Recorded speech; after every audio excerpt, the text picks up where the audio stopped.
It was March 1962, and Studio One on Brentford Road was the heartbeat of Jamaican music.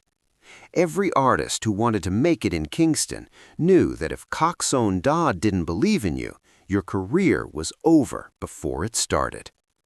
For three teenagers from Trenchtown, Bob Marley, Peter Tosh, and Bunny Wailer, this was their shot at escaping the poverty and violence that surrounded them every single day. But there was a problem. The Wailers weren't equals, not even close. Peter Tosh was 6 feet tall, commanding and confident. When he walked into a room, people noticed. When he sang, people listened. He had the kind of presence that made you believe he was destined for greatness, and Peter knew it. Bob Marley, at 16, was the quiet one dealing with trauma from being called white boy in Trenchtown because of his mixed heritage. His white father had abandoned the family when Bob was just a child, and his light skin made him an outsider in his own community.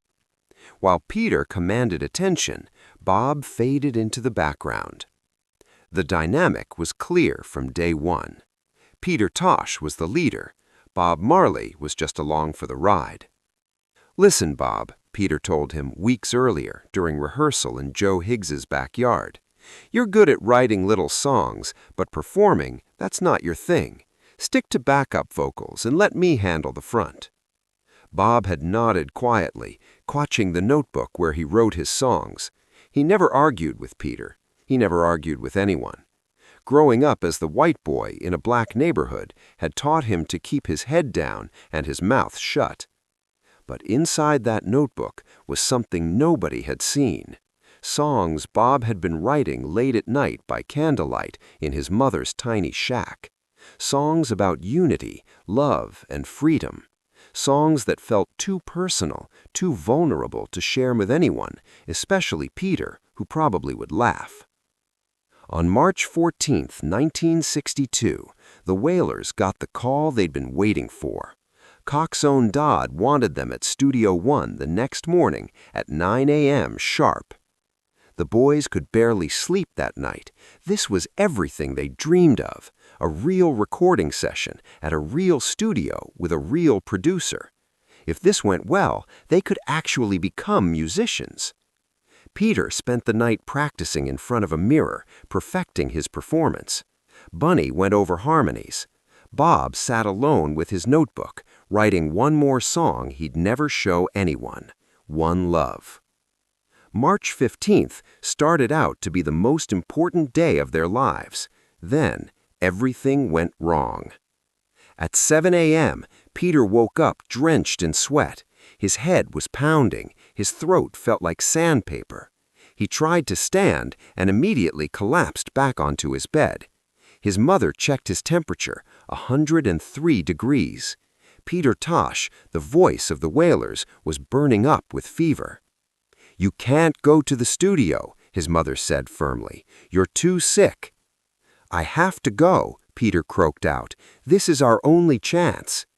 But by 8 a.m., it was clear Peter couldn't even stand up, let alone sing. His mother refused to let him leave. Bob and Bunny showed up at Studio One at 8:45, 15 minutes early, ready to make history. But Peter wasn't with them. "Where's your lead singer?" Coxsone Dodd asked, checking his watch. The producer was a busy man with a packed schedule.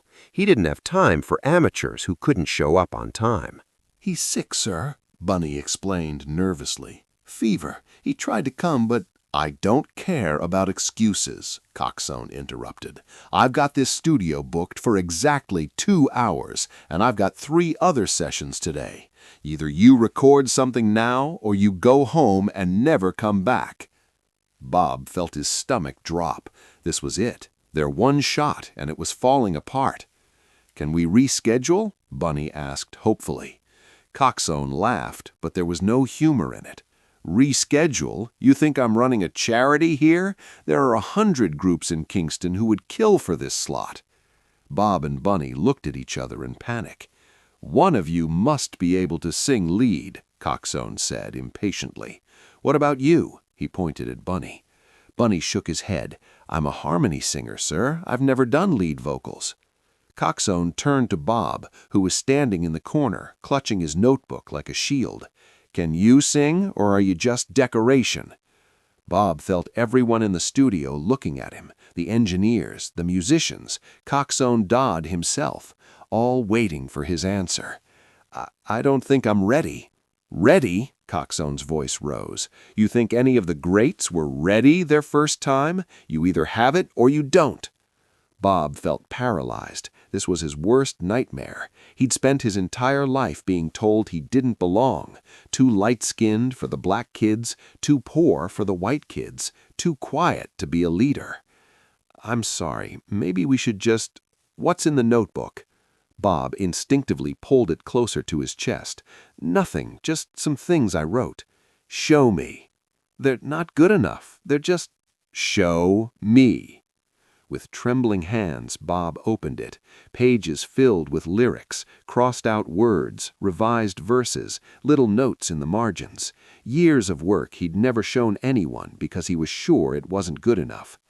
Coxsone grabbed it and flipped through. His expression was unreadable. The studio fell completely silent except for the sound of pages turning. Finally, Coxsone stopped on a page and looked up at Bob. You wrote all of this. Bob nodded. This song, One Love, sing it. What? Bob's eyes went wide. You heard me. Sing it, right now, no music, no rehearsal, just you and your voice. If it's good, we record it. If it's not, you both go home and I never want to see you again. You've got one chance, make it count. Bob felt like he might throw up. His hands were shaking so badly he could barely hold the notebook. Every insecurity he'd ever had was screaming at him to run out of the studio and never come back.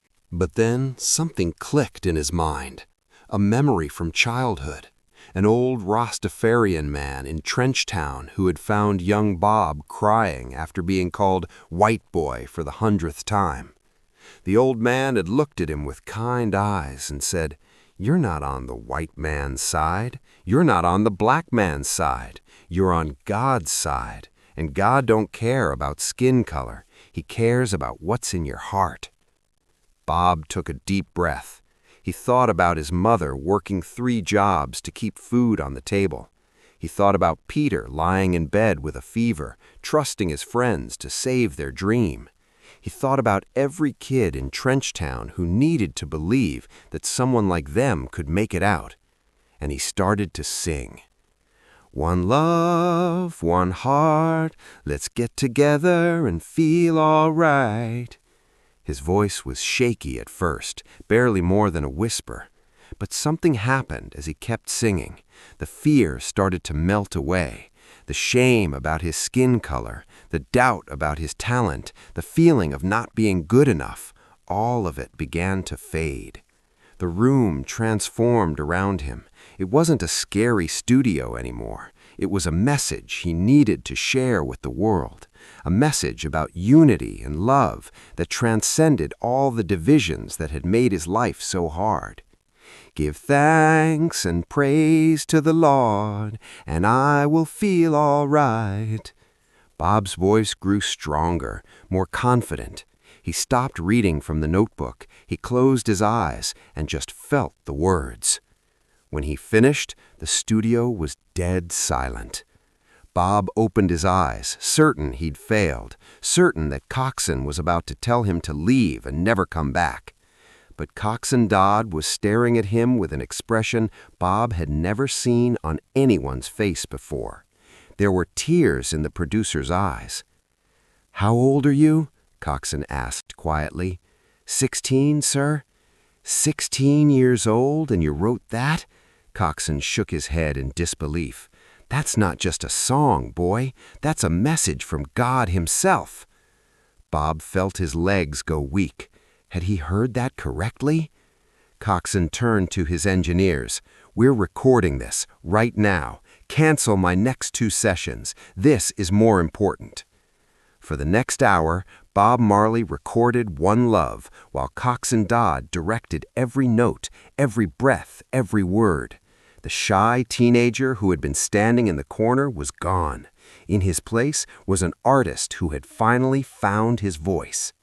When they finished, Coxon played back the recording. Even Bob couldn't believe what he was hearing. It sounded real, important, like something that could actually change people's lives. "This is gonna be big," Coxon said, "but I need to know something. Can you do this again, or was this just a one-time thing?" Bob looked at his notebook, filled with dozens of songs he'd written but never shared. Songs about freedom, justice, redemption, and love. Years of messages he'd been too afraid to deliver. "I can do it again," Bob said, and for the first time in his life, he actually believed it. That evening, Bob and Bunny went to Peter's house. Peter was still sick, lying in bed, devastated he'd missed their moment. "So Coxon sent us home?" Peter asked weakly. "No," Bunny said. "Bob sang lead." Peter's face darkened. "Bob sang my part?" "It was my song, from my notebook," Bob said quietly. "And it?" Peter asked sharply. "Did Coxon hate it?" Bob handed Peter a contract, a full recording deal from Coxon Dodd. He said it was the most important song he'd heard in 10 years. Peter stared at the contract, then looked at Bob. Really looked at him for the first time since they'd formed the band. "Play me the recording." They didn't have it, so Bob sang it again in Peter's bedroom. By the time he finished, Peter was sitting up, fever forgotten, staring at his bandmate like seeing him for the first time. What Peter did next shocked everyone. He got out of bed, grabbed their practice microphone, and handed it to Bob. "This is yours now," Peter said.